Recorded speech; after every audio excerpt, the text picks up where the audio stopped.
आज की ये कहानी नेहा नाम की एक लड़की की है जिसने छोटी उम्र से ही अपनी जिंदगी में सिर्फ दर्द और तकलीफें ही देखी थी। नेहा एक प्यारी और चुलबुली सी लड़की थी। जब वो महज 7 साल की थी तब उसकी माँ एक सड़क हादसे में गुजर गई। माँ के मरते ही नेहा की खुशियाँ, हंसी मुस्कुराहट सब छिन गई। यूं तो नेहा के पास एक बड़ा पूरा परिवार था जिसमें उसके पिता, दादा दादी, चाचा चाची और चचेरे भाई बहन भी थे, पर उसकी माँ के मरने के बाद सभी घर वालों का व्यवहार उसके प्रति अचानक बदल गया। माँ के मरते ही सभी लोग उससे परायों की तरह व्यवहार करने लगे। घर में सबसे छोटे होने के बावजूद कोई उससे प्यार से बात तक नहीं करता था, यहाँ तक कि उसके पिता भी नहीं। माँ के जाने के बाद नेहा एकदम चुप और खामोश सी रहने लगी थी। ऊपर से उसकी दादी और चाची उसे छोटी छोटी बातों पर डांट दिया करती थी और वो मासूम बच्ची डरकर रोने लगती थी। वो उम्मीद भरी नजरों से अपने पिता की ओर देखती थी, पर उसके पिता उसे अनदेखा कर या तो अखबार पढ़ने लगते या फिर वहां से उठकर बाहर चले जाते। नेहा को समझ नहीं आता था कि आखिर उसके पिता अब उसे पहले जैसा प्यार क्यों नहीं करते। धीरे धीरे नेहा वक्त के साथ उस माहौल में ढल गई। अब उसे किसी से कोई उम्मीद नहीं थी। उसकी चाची ने उसे छोटी उम्र से ही घर के कामों में लगा दिया था। माँ जब तक जिंदा थी नेहा ने अपने हाथों से पानी का ग्लास भी नहीं उठाया था, और माँ के मरने के बाद वो घर के हर छोटे बड़े काम करना सीख गई थी। या यूं कहूँ कि चाची ने उसे जबरदस्ती डांट कर सिखाया था। घर में उससे बड़ी बहनें भी थी, पर चाची अपनी बेटियों को बड़े प्यार और दुलार से रखती थी। उनसे घर का कोई काम नहीं करवाती, बल्कि वो चाहती थी कि उनकी बेटियां पढ़ लिख कर डॉक्टर बने। नेहा भी पढ़ाई में बहुत होशियार थी, पर उसकी चाची वही चाहती थी कि वो पढ़े, क्योंकि अगर नेहा पढ़ाई करेगी तो फिर घर के कामों में उनकी मदद कौन करेगा। घर में भी किसी को इस बात से कोई मतलब नहीं था, क्योंकि घर के किसी भी सदस्य को नेहा की कोई परवाह न थी। सबके लिए नेहा बस एक नौकरानी ही थी, जो उनकी एक आवाज पर उनके सामने हाजिर हो जाती और उनका काम कर देती थी। यहाँ तक कि उसके चचेरे भाई बहन भी अपना सारा काम उससे करवाते थे, और वो भी चुपचाप उन सब की फरमाइशें पूरी करती रहती थी। सुबह उठने से लेकर रात को सोने तक वो दौड़ते भागते सब काम निपटा रही होती थी। रात तक तो वो इतनी थक जाती थी कि उसे कब नींद आ जाती पता ही नहीं चलता था। इतना काम करने के बावजूद उसे छोटी छोटी बातों पर डांटा जाता था, यहाँ तक कि उसके भाई बहन तो उसकी छोटी मोटी गलतियों पर हाथ भी उठा देते थे। नेहा अपने कमरे में बैठकर घंटों रोया करती थी। उसे सबसे ज्यादा बुरा इस बात का लगता था कि घर वाले उसके पिता के सामने उसके साथ इतना बुरा बर्ताव करते हैं, पर फिर भी उसके पिता चुपचाप ये सब देखते रहते हैं। वो अक्सर ये सोचती रहती थी कि माँ के मरने के बाद उसके पिता इतने बदल कैसे गए, उनका मेरे लिए प्यार नफरत में कैसे बदल गया। उसे पता था कि घर वाले उसके पिता के इस बेरुखी व्यवहार का ही फायदा उठा रहे हैं। उसे हैरत होती थी कि कैसे एक पल में उसकी जिंदगी कहां से कहां आ गई। कल तक जो लोग उसे प्यार और अपनापन दे रहे थे, वो आज उसे नफरत और जिल्लत दे रहे हैं। बड़े होते होते नेहा पर घर की जिम्मेदारियां और बढ़ गई थी। त्योहार हो या कोई आम दिन, उसके लिए सब एक बराबर था। नेहा एक बड़े पूरे परिवार में रहकर भी एकदम अकेली थी। उसका पूरा वक्त घर के कामों में ही बीतता था, और कभी कभी शाम को वो बाजार सामान लेने जाती थी। बाजार जाते वक्त रास्ते में एक पार्क था जहाँ शाम को सब बच्चे खेल रहे होते थे। नेहा बाजार जाते वक्त थोड़ी देर उस पार्क में जरूर बैठती थी और बच्चों को खेलता हुआ देखती थी। पार्क में बैठने के दौरान ही उसकी प्रिया नाम की लड़की से बहुत अच्छी दोस्ती हो गई। दोनों की पसंद नापसंद एक दूसरे से काफी मिलती थी।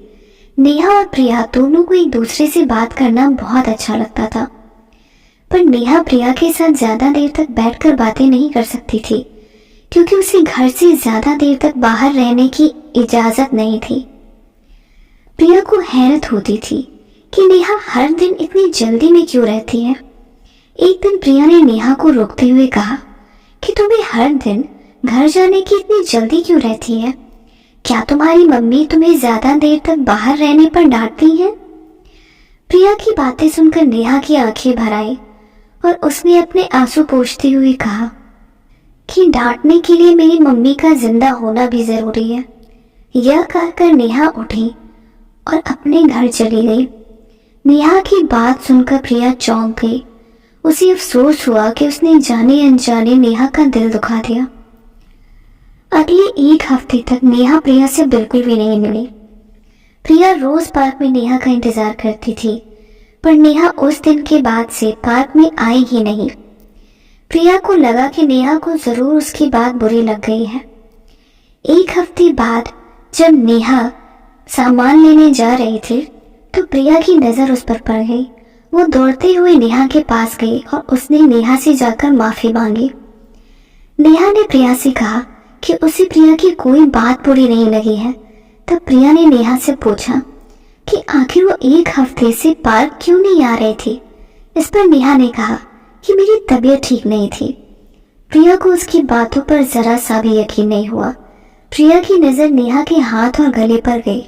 उसने देखा कि नेहा के हाथ और गले पर कई जगह जलने के निशान थे और उसकी आंखें एकदम सूजी हुई थी।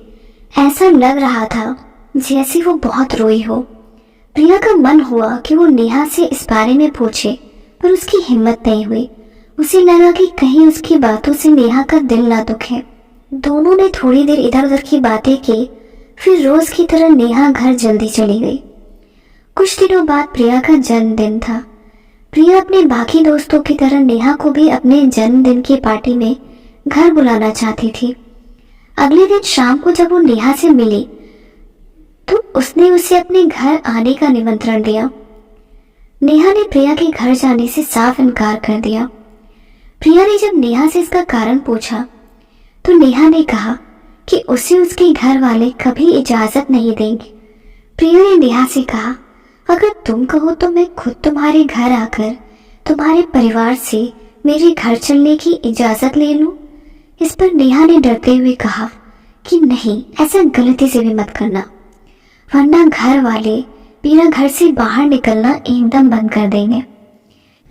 प्रिया ने नेहा से पूछा कि आखिर तुम्हारे घर वाले तुम पर इतनी रोक टोक क्यों करते हैं।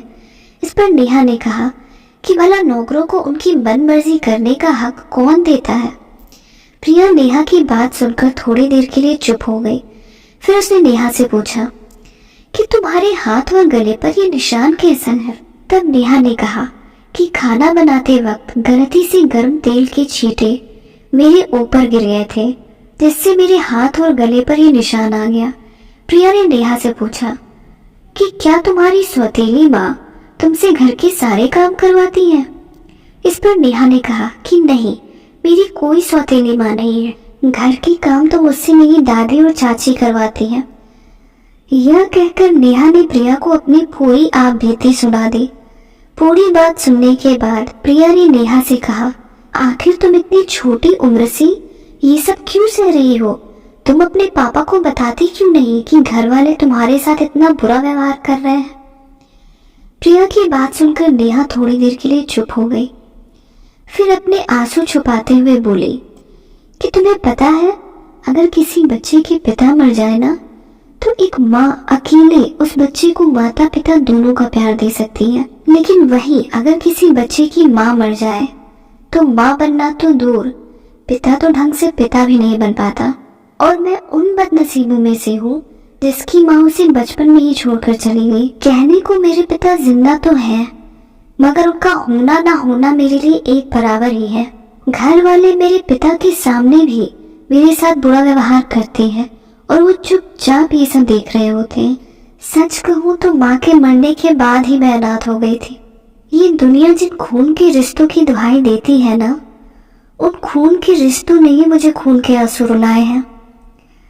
अब प्रिया को नेहा की बातों से उसकी तकलीफ और दर्द का अंदाजा हो गया था। आज की कहानी हमारे समाज की दोहरी मानसिकता पर सवाल उठाती है। किसी भी बच्चे के जन्म के बाद उसे नाम तो पिता का मिलता है, पर उस बच्चे के प्यार और परवरिश की जिम्मेदारी हमेशा एक माँ की ही क्यों होती है? अगर बच्चा समाज में सम्मान दिलवाता है तो गर्व से सिर पिता का ऊंचा होता है, लेकिन अगर उसी बच्चे की वजह से बदनामी हो जाए तो उस बच्चे की गलत परवरिश का सारा इल्जाम हमेशा एक माँ पर आता है। आखिर ये कैसा रिश्ता है जहाँ सारे हक पिता के हिस्से और सारी जिम्मेदारी एक माँ के हिस्से आती है? प्यार और परवाह तो हर रिश्ते की नींव होती है, इसका स्त्री और पुरुष होने से क्या लेना देना? अगर एक माँ एक बच्चे को जन्म दे सकती है, उसका पालन पोषण कर सकती है, तो क्या एक पिता अपने बच्चे को प्यार और अपनापन भी नहीं दे सकता?